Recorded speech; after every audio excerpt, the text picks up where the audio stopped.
Captain Crumbs meets a mermaid. It was a sparkly afternoon on the sapphire sea, and Captain Crumbs was doing his very favorite thing, sitting in his special chair on the deck, eating biscuits and shouting motivational things at the crew. "Good job, Gerald! I love the way you're coiling that rope." "Thank you, Captain." "Bertha, that's the finest knot I have ever seen." "It's a bow, sir." "And it's a lovely bow." Suddenly, there was a splash from the side of the ship, and then a voice. "Hello up there." Captain Crumbs froze. His biscuit fell out of his mouth.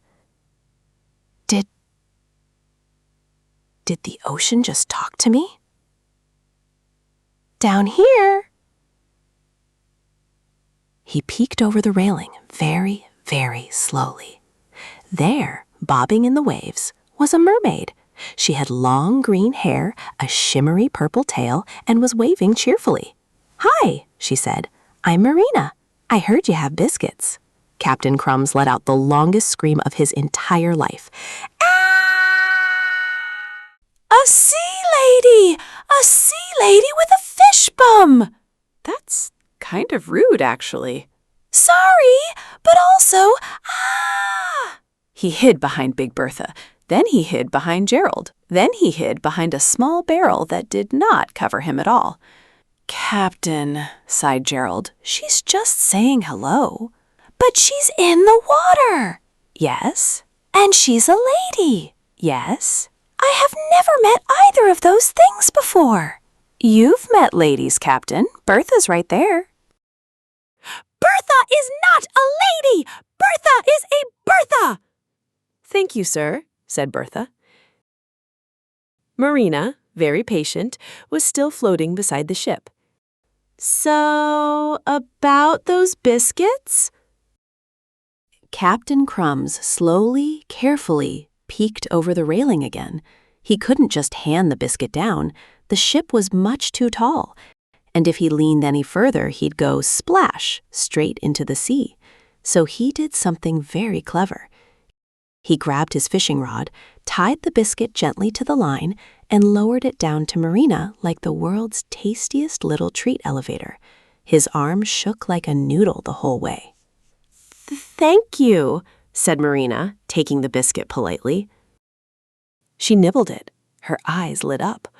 "Oh my God! This is the best biscuit I have ever tasted." "Really?" squeaked Captain Crumbs. "Good "Really? job, Gerald. All we have under the sea is love seaweed the way crackers. you're coiling Seaweed that crackers rope." taste like feet." Bertha, Captain Crumbs giggled. That's the He couldn't finest help it. knot I have "Would you like ever another?" seen. "Yes, please." And it's a lovely bow. He gave her another. And Did another. the ocean just talk to Soon me? Marina was sitting on a barrel that floated near the ship, having a whole tea party with Captain Crumbs, who passed snacks down on a fishing line. But also, She told him all about life under the sea, she's in the water. about the talking crabs, And she's a about the lady. underwater opera, I have never met about her either uncle, of those who was a things pufferfish before. with anger issues. Bertha is "You should not come a visit," lady. said Marina. Bertha is a Captain Bertha. Crumbs went pale. "Visit? Under the water? Don't worry. I'll make you a magic bubble. You'll be totally dry inside." "Totally dry?" "Promise." So Marina sang a little song, and a giant shimmery bubble appeared. Captain Crumbs, very nervously, climbed inside. He took Mr. Biscuit, he took a tin of biscuits, he took Sir Quackers, just in case. Then down he went into the deep blue sea. It was the most beautiful thing he had ever seen.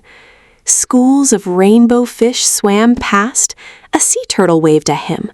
He saw a crab in a tiny bow tie tipping its hat. He passed a coral castle where merfolk waved hello. The entire ocean glowed in soft blues and pinks and golds.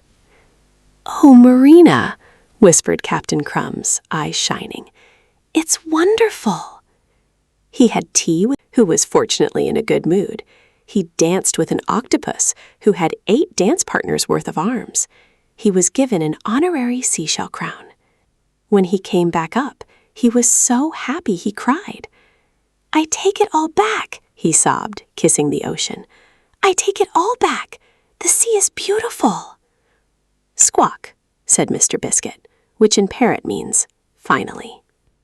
After that, Marina visited every Sunday for biscuits, and once a month, Captain Crumbs went down to visit her in his magic bubble.